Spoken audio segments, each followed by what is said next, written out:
My name is Allan Oginga, and a little bit about my life story. I think may interest some audience somewhere in the world. I don't know where. So I'm 57 years old. I'm a Kenyan citizen, born and raised in Kenya. Um, as I said, 57 years ago. To be precise, in the year 1968, I was born in the city of Mombasa. Mombasa is a coastal town in Kenya. A very interesting place. But I didn't live there long. Actually, I was born there, and 3 months later, um, my parents relocated back to the capital city of Nairobi. So I can't say I was raised in Mombasa. Most of my life I was raised in Nairobi, which is in the middle of the country, the capital city. So I went to elementary school um, in Nairobi, a public school. No, back then public schools were much better than they are right now. Over time, public schools in my country have deteriorated, so to speak. Facilities have gone down. So I guess I was somewhat privileged to go to a public school when there were good public schools in the 70s. So I guess I'm privileged in that sense. So I finished my primary school. Back then, primary school was 7 years. It changed over the years, but it was 7 years then. So in my 8th year, I went to high school, to a national school, pretty good school, Lenana School, again in the outskirts of Nairobi. Back then, we used to have secondary school up to fourth form 4, which is 4 years, and then 2 years of high school. So I did both in one school, Lenana School, and I did pretty well. I qualified to go to university. Again, I studied university in Kenya. I studied mathematics and economics as my preferred subject choices.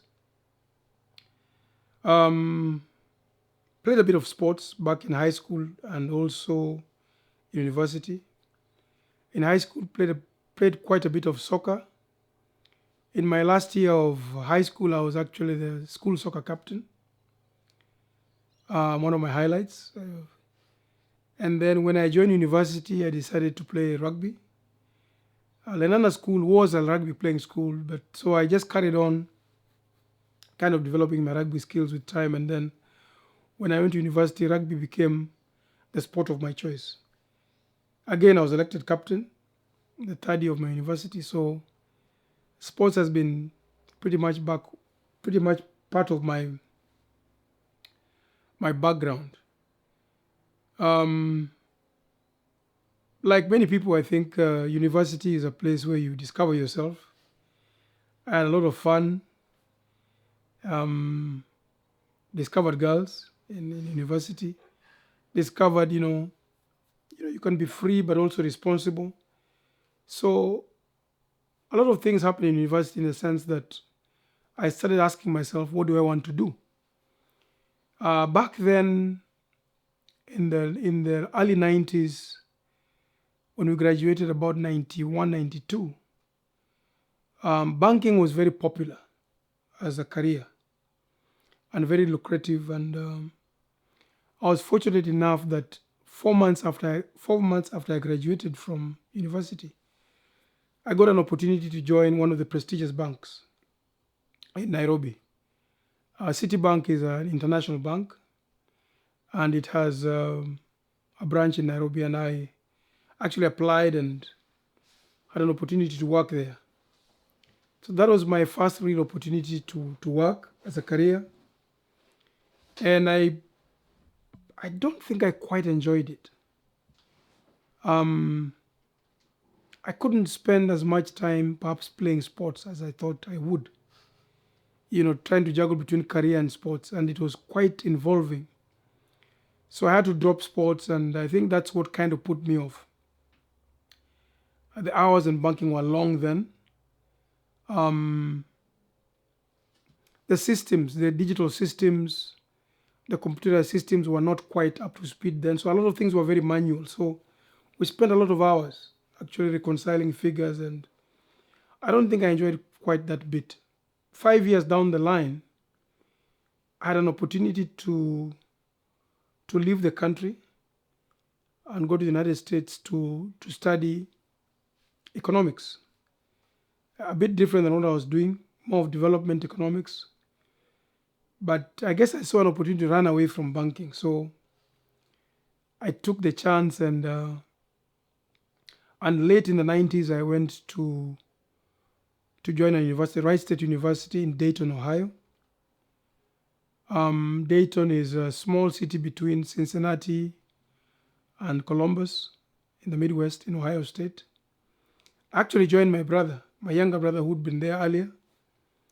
He kind of, walked me through what it means living in Ohio and in the US. So it was an easy transition. For most people, I think it's a bit harder when you go alone without family. So I'm thankful for that. So I went to school for my postgraduate, for a master's degree in economics. And I took my time. I was also working in between. So I graduated 4 years after I started off the course. I didn't come with enough money to just go to school. So I had to work and make sure that I paid my fees and stuff. So again, that was another life-changing moment for me. I did all sorts of jobs, some of the jobs that people don't quite like, the McDonald's, working in factories. During the summertime, I actually worked 2 jobs. So I'm thankful for that because it taught me a lot about not expecting a white collar job just because you've graduated from college. That you can also be humble enough to work and do what are considered blue collar jobs, to live and to make a living and to get by. I think for me, that was important because many of my peers, especially back home in Kenya, were carrying on with their careers in the kind of jobs that I left back then. And I don't think many of them experienced, what it meant to actually interact with rank and file people in terms of work. And I'll explain later on in my discussion how that shaped me to appreciate the smaller things in life. So I spent a bit of time in Ohio, and after about 8.5 years, on my 9th year, I made the decision to go back to Kenya. I applied for jobs. Luckily enough, I got a job before I left Ohio, and by the time I got to Nairobi, Kenya, around 2003, 2004, I already had a job. So that again was a defining moment. I started working in the health sector as an economist. And that was very different than what I did as a banker. It opened up my eyes to the challenges in life. Sometimes when you work in the banking sector, you're counting people's money, you're sometimes huge amounts of money, but you really don't quite understand often what it means, first of all, to get that money, and what are the real life challenges in terms of when you work, what do you actually see and interact with. The banking sector can be very isolated, So I worked in the health sector, specifically for non-governmental organizations. In my country, Kenya, NGOs are very big in terms of supporting the social sector, education, health, water, sanitation. And I started off working for non-governmental organization in Kenya. And I've worked for NGOs for a total of 21 years, different organizations in different areas of health, right from mental health. I've worked in reproductive health. I have worked in eye health care. I have worked with those who are involved in HIV and AIDS.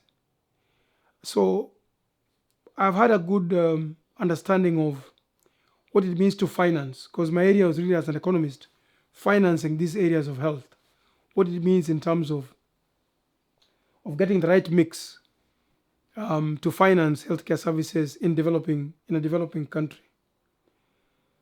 So 20 years down the line, I started thinking a bit deeper. Growing older now,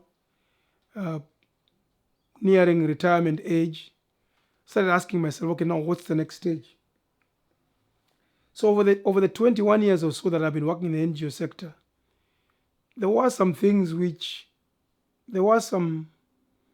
I say things, but let me just be specific. I say there were some work practices or ways of working within NGOs that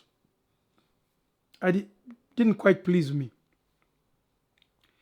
And I don't want to pinpoint any particular NGO because it cuts across many of the NGOs that work in the global south, especially those that are funded by multilateral organizations. There is, number one, very heavy spending on administrative costs. And when NGOs report about the amount of funds that they're giving or supporting developing nations or programs, these administrative costs are factored in. So some of the large numbers I've come across over the years are not exactly what directly impacts the rank and file person in the developing world. So to me, I think there's some level of deception there, which I've never really been pleased about. Secondly, many non-governmental organizations have a very heavy staff from the host countries who work as expatriates in the host country. And for the most part, there's nothing wrong with that. However, some of the so-called expatriate technical knowledge is knowledge which is available locally. So I found that a bit distasteful in the sense that it's not necessary. But as you can imagine, you can't talk too loudly as you are part of the sector. You just grind on. But as I mentioned, as I near retirement, I started thinking deeply. What kind of things would I do better if I was in a position to change things? Now, sometimes I think luck favors the prepared mind. And I had a high school friend who left Kenya many years ago and went to Europe and Germany and the Middle East and ended up in Australia. And he came back home at some point in time, around the time we had COVID, around the year 2020, 2021. And we had many discussions. And one of the things he told me was that he is thinking with his friends about supporting water and sanitation activities in Kenya.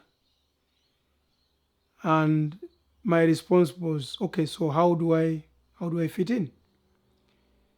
And he mentioned to me that because I'm in Kenya and because I know some of the ways the development sector works in Kenya, would I be interested? So we discussed quite a bit. He came to Kenya more than once. We discussed quite a bit, and I met virtually some of his colleagues. And I thought, yes, this is the kind of thing perhaps that I've been looking for.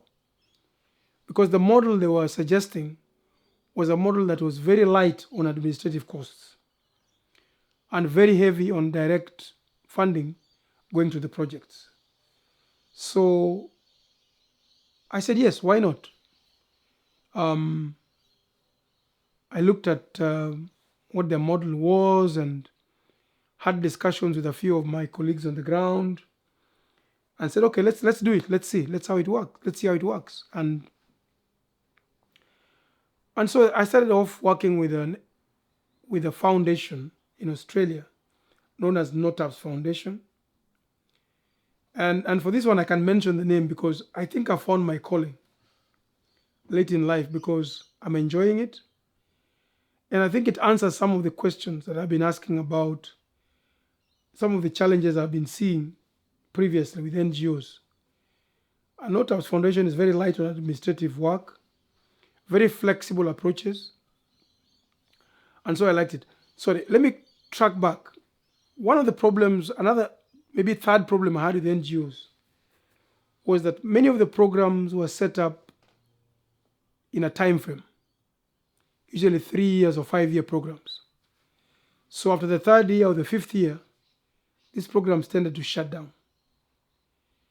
And they shut down many times regardless of where the project had reached in terms of achieving the impact and the objectives. So with NOTAPS Foundation, it's open. We will go on as long as, the plan is to go on as long as we can and try and help as many people as we can. So that's another aspect that I like about NOTAPS Foundation, because it allows you to have more meaningful, in-depth conversations with the communities. Because the traditional model of NGOs, many of the communities know that after a short period of time, that organization will leave. So you find the interactions are kind of superficial. They're not really meaningful. They know that, okay, after 3 years, these guys will go. But with NOTAPS, we can have more meaningful long-term conversations with the locals. And that adds a lot to trust. The communities trusting the organizations. And we spend a lot of time understanding what their needs are. Again, let me backtrack. With traditional NGO models, they have a set way, they have a set program, they have set what they call deliverables that the donor expects to see. So not as foundation, yes, we are carrying out water programs, but we do ask the community, where do you want to set it up? Who will be in the committees? So that it's run by them. Once we set it up, it's run by them, and the expectation is for them to carry on with the project. So in a sense, I found my calling. At age 57 years, I'm now at a place I can say I'm enjoying my work. I don't have the pressures of deliverables. The people I'm working with are people I enjoy working with. And so there I am. But if I can mention a little bit about my own family, because I kind of missed that out. I was rushing to get to the point where I am now. I have 4 siblings. I have 2 brothers and 2 sisters. I am the second born. I have an elder sister who retired also last year from a university job. Then I have a brother who is kind of a hotshot. He's a big financer in Kenya. He works with a big insurance firm. Then my other brother, as I mentioned, who I joined in Ohio, is still in Ohio. He's a chemical engineer in Ohio. And then our baby sister works in the banking sector. And hopefully she will see what I saw many years ago. But she seems to be enjoying it, so that's her calling. I lost my dad about 20 years ago, in the year 2005, shortly after I came back from the United States. That was a low point in my life. He was my mentor in many ways, not necessarily driving me in terms of career, but grounding me in terms of humbling myself. And I think I get that from him. My father was a career civil servant for many years, and not a very, very, very well-paying job, but he paid his bills. He was faithful to the civil service, and he did his time. So I got to see that part of my father, and I guess that part of me comes from him. Just doing your work well, not expecting much because civil service jobs don't pay necessarily very much in Africa. But we went through school and, we managed. My mother is still alive. She's in the village back in Kenya, in the Lake region. She is now 82 years old. We spend a lot of time with her as much as we can. I think she misses my dad a lot, so we try to compensate for that. But I think she's proud of us. We all have done well in our careers. And I think she's also a blessing, wise counsel. And whenever we face challenges in life, we always go back to her and we discuss. And she's got some very good thoughts about how to handle many situations in life, especially when things don't work out well.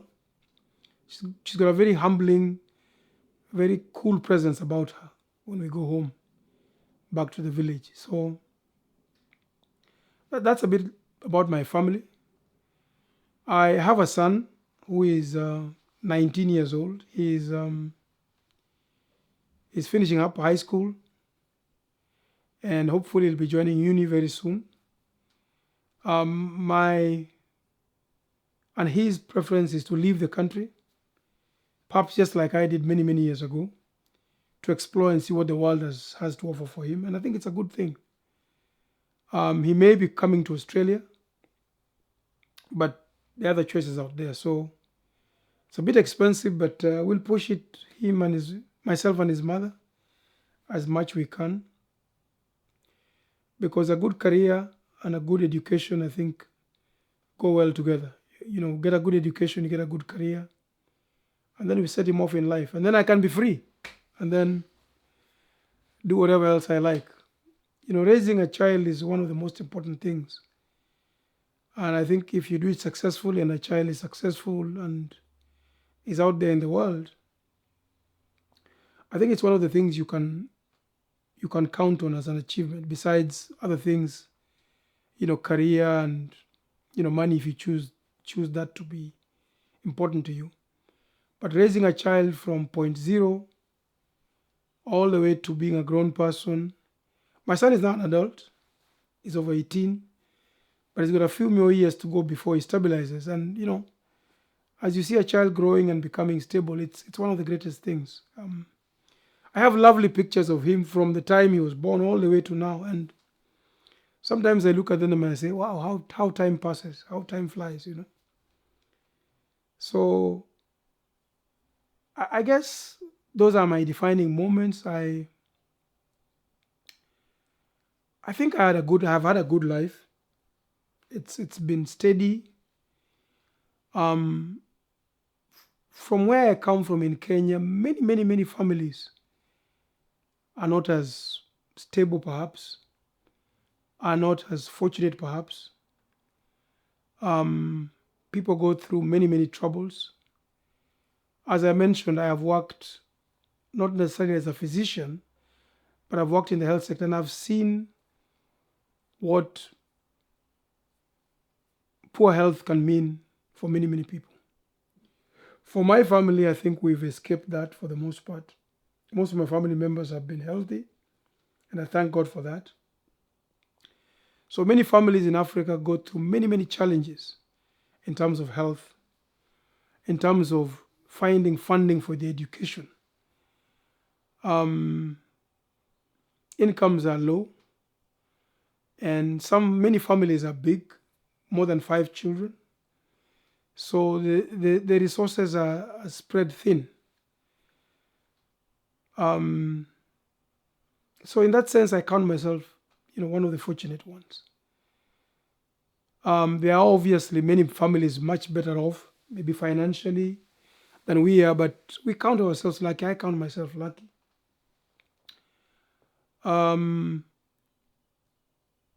I guess that's my story in 15 minutes. What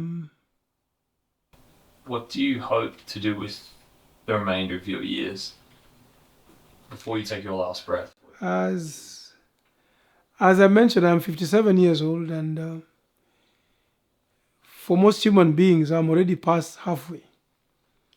So as I mentioned, as my son now starts leaving the house, it's natural to start thinking about, okay, what does now life mean towards as we go towards the twilight years? I suppose for me, at some point in time, um, is to go back to the village. Is to go back to the village, maybe in my mid 60s, and really start slowing down and enjoying the countryside. I'm not a stranger to the countryside. I've been in and out there most of my life. But as I go into my 60s, I feel that I've got to spend a bit more time in the village, just enjoy the quiet times, and hopefully to continue with the work and support Northouse Foundation. The need for water and clean water is great. And the way Northouse Foundation works, I can find myself doing one or two things to help. Even if perhaps I don't have the energy that perhaps I have now, there is opportunity for me to support and do some work. I also would like to involve myself with schools, particularly at primary school level. Perhaps sit in some of the school boards, try to encourage the teachers, try to encourage the students. Not many kids get the opportunity, like I did, to study university in Kenya and to do postgraduate in the United States of America. So there is something to give back in terms of perhaps what that means and the kind of opportunities that can open up. And also with the experience I've had working with the various NGOs and relating with the government, I think I can support many school boards to understand how to work with government and so forth. I would also like to work with hospital boards because of my background in the health sector. In my country, many of the smaller facilities have what you call health facility management committees that manage the small clinics and the dispensaries.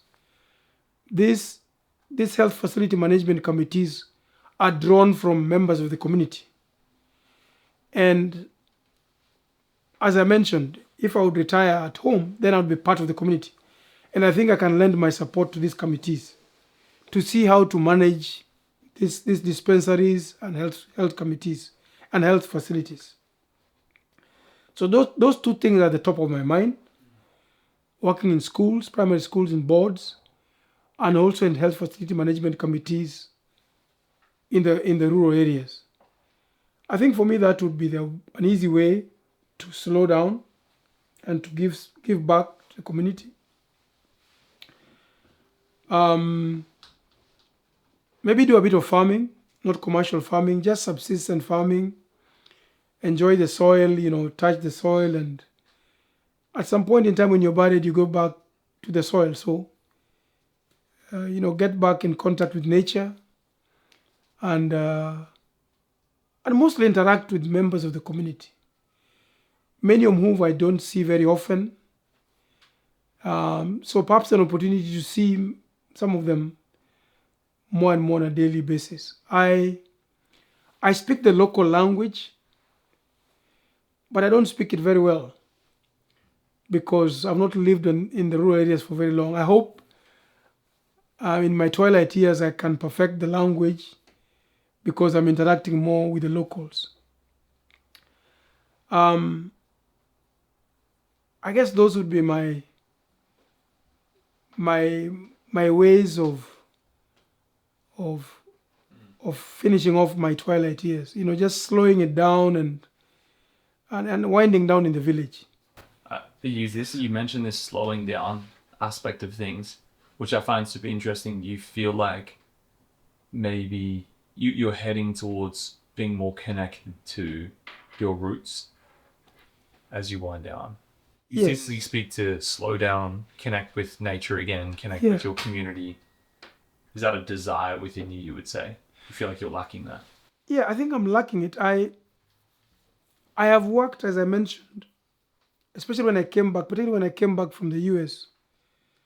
I worked for fast-paced organizations, NGOs, international NGOs, which expect reports and a lot of time-bound activities. Very stressing. And previous to that, as I mentioned, working in the banking sector, you can imagine what it means.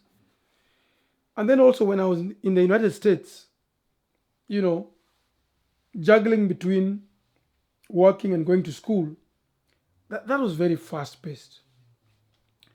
So I think post high school, up until 2 3 years ago, my life has been, I would say, almost like a roller coaster. And raising a son also in the process is also time consuming. So hopefully with him out on his own, that's slowing down in its own way.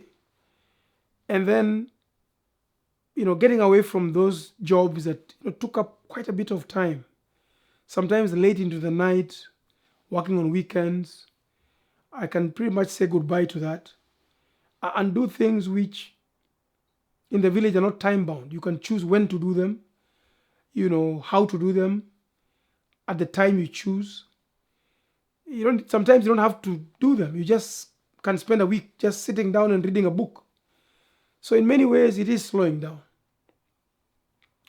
Not shutting down, obviously, but slowing down in the sense that, we live in a world for the most part where we are connected to our phones. We are always on the phones. Especially the work culture, you are always answering your phone. You're checking your WhatsApp messages. You're responding by email. I will not say that I'll totally forget about that, but not in the sense that I need to. I would love to be in a situation whereby my phone is shut down for 2 days. I don't have to worry about it. So shutting down from many of the things that, can easily stress us. As I mentioned, there's the work culture, but even how we live. You're always on your phone, sometimes for no reason at all. And that's the kind of thing I want to kind of shed off slowly. Once in a while when I'm back in the village, you wake up in the morning and just listen to the birds. It's nice. Those are the things I want to do. Not wake up because your cell phone has rung. Wake up because, you want to listen to the birds. And in the evening, sunset and just relax. So, yeah, maybe in my mid-60s, I would like to continue doing that and finish off like that. Yeah. Well, you've seemingly lived such a fast-paced life, like you said, Yes, from I have. around finishing high school. Yes. How do you think your body and mind will react to slowing down? Because you can desire it, but your body is so wired to moving so quickly through things. How do you think you'll initially react? Yeah, that's a good point. I have been told by many of my actually schoolmates that, hey, don't wish for retirement too quickly. It's come about. I've had it. But honestly, I tend to think that many people work too late into their lifetime. In my estimation, if you work, say, to your mid-70s, as some of my friends are proposing, then you miss out a phase in life.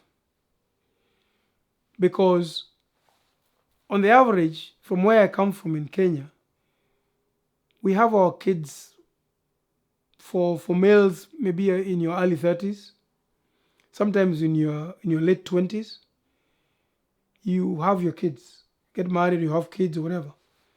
So you are rearing children and you're working from around 30 years. That's post high school. You started work and so forth. So if you want to work from the age 30 to say 75, as some of my friends have proposed, that's 45 years. It's a long time. It's half a life you've been working. I'm not saying you shut down completely, but life should be lived in stages. And there's that stage where you work, obviously, for many people to earn some money, make a living. That's important. But then I believe before you pass on, there must be a time when, if you're lucky enough, you don't need to earn money for a living. And you can choose to do things that don't necessarily stress you, because life is stressful. Work life is stressful. And for someone who's worked in mental health, I guess I forgot that in the sectors. I've worked in mental health. Part of the challenges we have is stress. Stress is not bad, but when you overstress ourselves, it is bad for our lives and livelihoods. So I believe there's a time that comes when you need to start thinking about allowing your mind and brain to start appreciating the slower things, the easier things. So in my view, and I respect everyone's view, if you work till 75, maybe you're going to lose out a stage in life when you just need to sit down, read a book, watch the birds, see the grandchildren, if you have any, if you're lucky enough. In my case, go to the village market, just watch what's going on. Not necessarily without doing anything, just watch, see life, appreciate, the generations. You can watch maybe 4 or 5 generations as you sit in the market. And I believe it's a calming effect. And if you must, like I say, join something which is slow. Join a school board or a hospital board where you're involved maybe 2-3 times a week. But basically, I think it's important for human beings to appreciate that we're not machines. We're not machines wired to work till you die. No. And I hear people talking about it, especially in the global north, just keep on working. I think you lose an important stage in life whereby you spend a bit of time just reflecting. Not necessarily because you're going to change anything, but just reflecting. And maybe as part of that reflection, you can guide your children or your grandchildren if you're lucky enough. This is what I did. Maybe you should think differently when you get to that point in life, in the case of your child or your grandchild. So that stage, whether it's 10, 15 years, I don't know, depends on how long you are on this earth. But I think it's an important phase in life. A good number of people die, or their deathbeds, they will die at their workplace, or they die when they're working, or they die in the course of work. I think it's really unfortunate. It's really, really unfortunate, especially if you don't have to. Why don't you die having reflected a bit, slow down a little bit, thought a little deeper about what life means and what it has meant. And if you can, because we all have things we did which were not very good in our lives, maybe go back and say and apologize to some people perhaps you cross paths with over the years. If you can. I think it's a good way to go out after you've thought through, and if you believe in God, reach out and think through what life means and just, I don't know how to quite describe it, but I think it's so important. There are moments in life as you live, obviously, that you reflect. I'm not saying you don't reflect as you live, but there's a stage in life where you just now need to spend a bit more time doing that, if you can. And I say if you can because not everyone has that opportunity. So if you can, spend the last 10 years of your life, at the very least, just slowing down. Just slowing down, appreciating nature. As much as it makes sense as you say it, why do you think so many of us don't achieve that slowing down period? What makes us not pay attention to that? Yeah, I think like I mentioned, we become wired to our jobs. We become wired to what we've been doing for the last 30, maybe 40 years. And I don't know, many people, I suppose, fear letting go.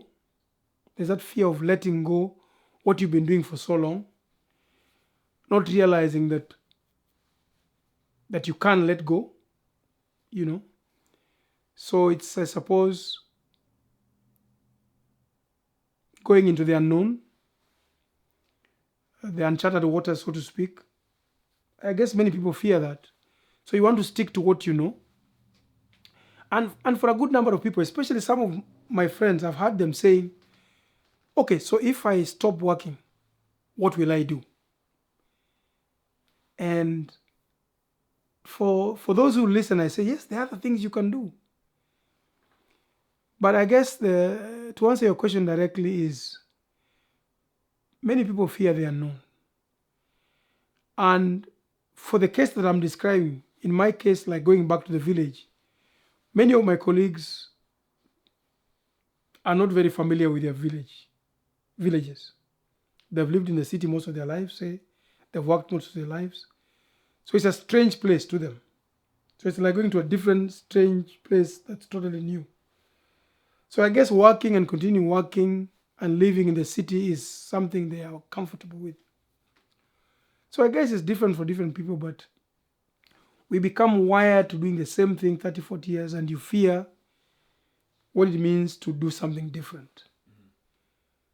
But for those people who say that, I think the logical answer would be, even within work life nowadays, you don't typically work 30, 40 years doing the same thing.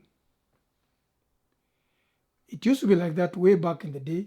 You start off one career and you end up with it. But nowadays, people do change careers. So it's the same kind of thing, way of thinking. You should realize that at some point in time, you need to just do something different. In this case, just do something away from, the normal working hours. So for them, I would say, if you got the opportunity and perhaps the finances and the time, just do something different. Yeah. It could open up your mind to totally different new world as you retire.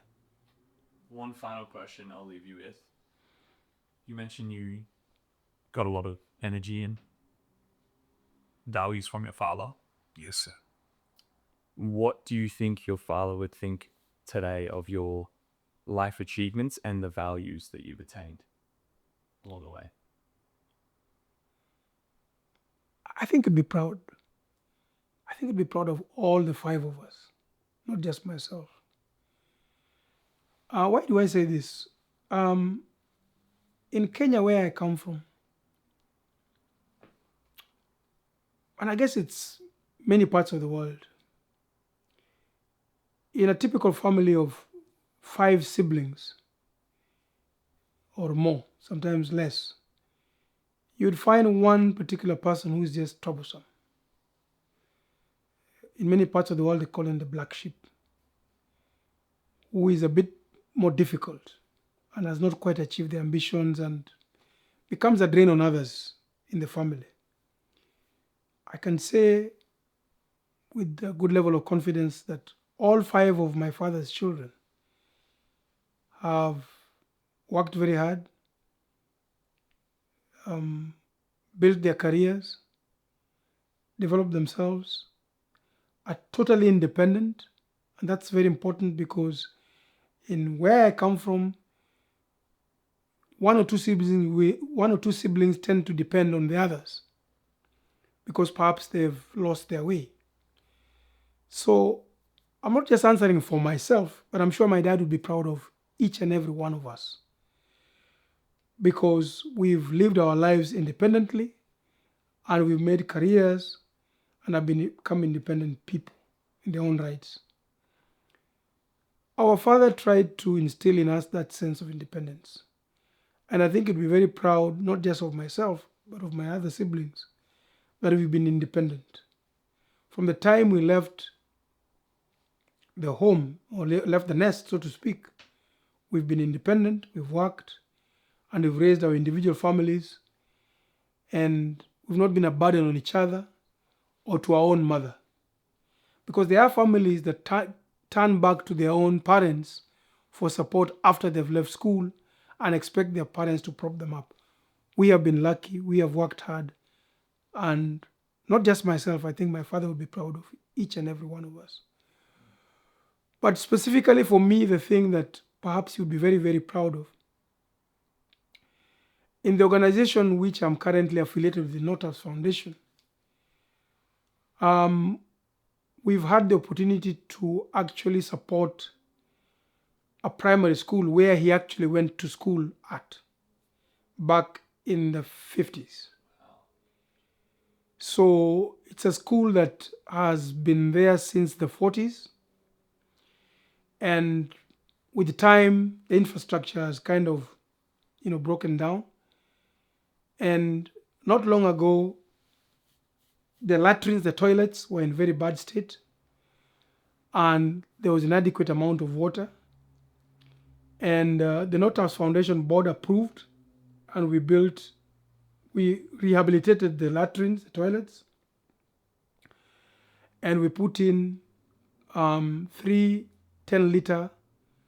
10,000 liter water tanks. So I think my father would be very, very proud that the school where he went to is in a state that's much better now than it was a few years ago. I think that would stand out for him. That's incredible. Yes, yes. Do you have anything else that you want to add? Well, I guess if this reaches my son, at whatever point of time in his life, whether now or in the future, I would just like him to try to be as a responsible human being as possible. He is very young. He is now 19, as I mentioned. I have lived most of my life. Like I said, I've lived half of my life already. And I hope he can live a useful life.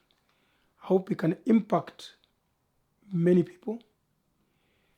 And I would like to spread this message to my nephews and nieces as well, and to as many Kenyans and Africans and generally people across the world. There's nothing about me that's remarkable. I don't think so. And many times in life, we glorify what we call the stars of life, the millionaires, the rock stars, the super sportsmen, the billionaires, the top politicians.